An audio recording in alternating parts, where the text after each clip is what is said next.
You will learn something about this clipper which has stumped me since I got it, and what I learned is changing how I'm going to be using this in mastering forever. So stick around for the exact detail on how I dial this in now.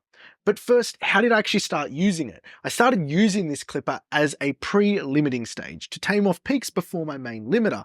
Concept was, and I'm sure you've heard it before, by clipping rogue peaks, they'd minimize offshoots, triggering over compression from the next limiter. For those of you who haven't seen it, let's just say you have something like a Pro L2 here. We'll dial this in.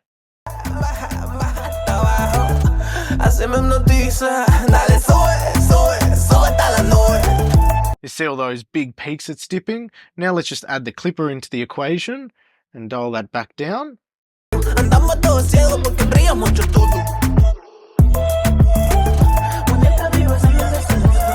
And it minimizes the amount of load the Pro L2 has to do. That's pretty effective and it's a good technique. Now for the last 12 months though, instead of clipping just before my limiter, I've been clipping up front at the very start of the chain, which controls the peaks, feeding all my other dynamic processes, not just my limiter. Now, the way I usually do that is I'll go into RX. Okay, we've got the track here. I'll find the true peak section here, which is 5.3, which is that marker there on the left-hand side. And we'll zoom in. And we'll see, oh, there's a peak there. Well, how much can I actually bring that down? Well, if I go down to the bottom, I can set the clipper to about -8, and I know the body of the track won't be affected, just those offshoot peaks. So I've been setting that up. Let's get rid of this limiter. I'll go in there, -8 is where we're at, and I'll set this at -8 as a hard clipper. And that's been pretty effective for very transient fast material. But there's only so much it can do without compromising the relative energy of each transient here, because this is just straight hard clipping, and depending how fast the transients are will depend on how appropriate it is for the actual track. But with some material, it's almost impossible to have a transparent clip because the transients don't allow it. So I've been playing with this soft clip slider and it's just stumped me. Percentage of what, where, how, why? How does this percentage relate to something practical I can apply? So me being me, I can't settle for percentage. I need to know exactly to the detail how I'm affecting the audio so I can optimize. During that, what's resulted has been so much better. So we're not going to use Soft Clip Classic, and I'll explain why. So the first thing I learned is the Soft Clip function in Soft Clip Classic is a transfer function for the full entire signal, from the very bottom of the noise floor, from the very lowest bit to the very peak. We want to go in Soft Clip Pro because Soft Clip Pro does something very unique. So what this Soft Clip in Soft Clip Pro does, it creates a 2-to-1 logarithm transfer curve from the ceiling down. And I'll explain this a little bit further. So we're at minimum, so it's doing nothing. This would just be hard clipping whenever it hits 0. But what you do is, let's say you go to 25%. See how it says -3? What it's actually doing is, it's actually creating a transfer from -6 to 0. So from from 0 to -6, okay, it creates a logarithm there for a soft clip transfer and then drops the ceiling down to 3 dB. So it compresses the top 6 dB into -3 dB, all right?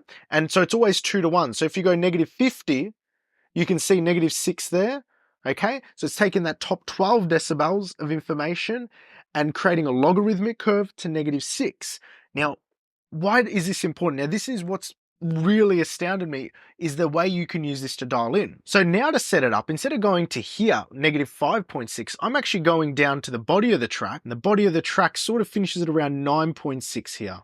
Okay, so what I need to do is I need to take 4 decibels of information below the peak, compress it down to 2 decibels, and then bring it up. So if I go to here, I can go up to my peak at -5.6, all right?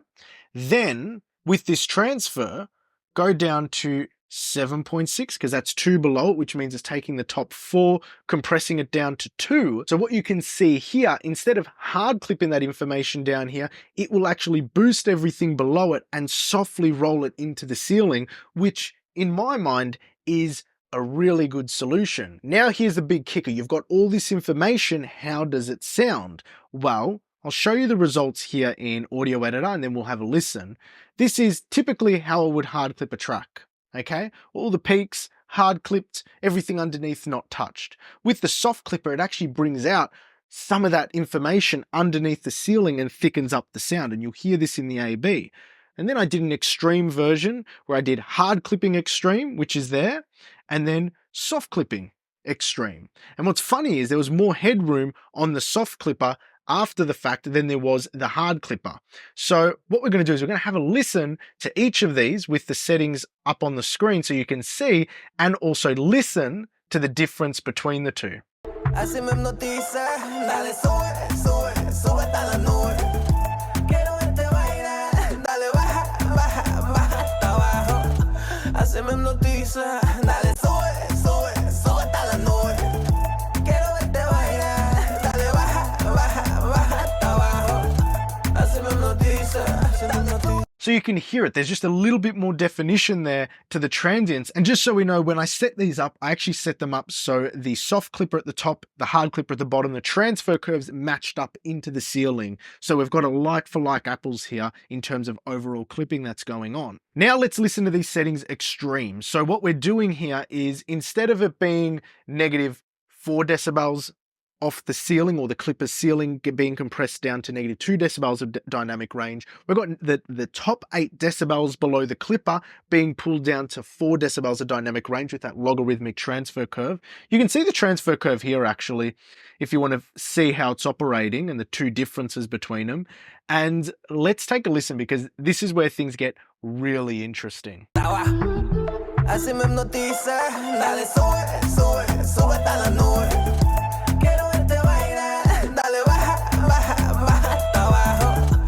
Se me hipnotiza, dale sube, sube, sube hasta la nube.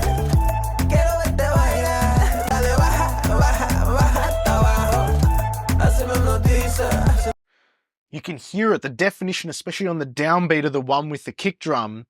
The soft version is much more like it's got more poke and bite to it. And this is where things I think I start to really enjoy myself a bit too much with this all, is listening to the subs feel that they're so much more open in the soft clipper. Like they feel like they're more rounder and they don't fall off. The hard clipper tends to choke them a little bit. So have a listen to these 3 kick hits and I'll A-B the hard one to the soft one. Take a listen.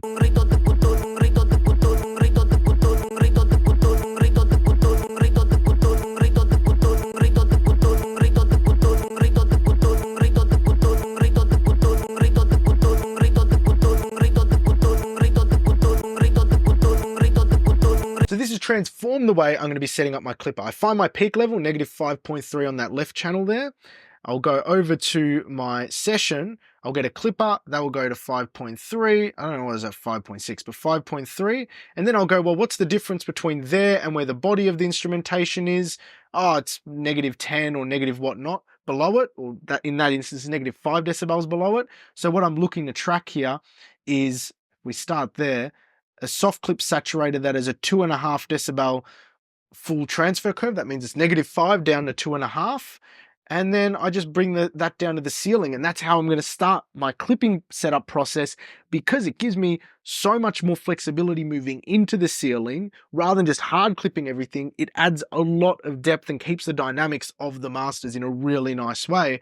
So yeah, that was exciting looking that up. It's in the actual manual. It's been in the, I'm leaving this to the end of the video because it's so freaking embarrassing.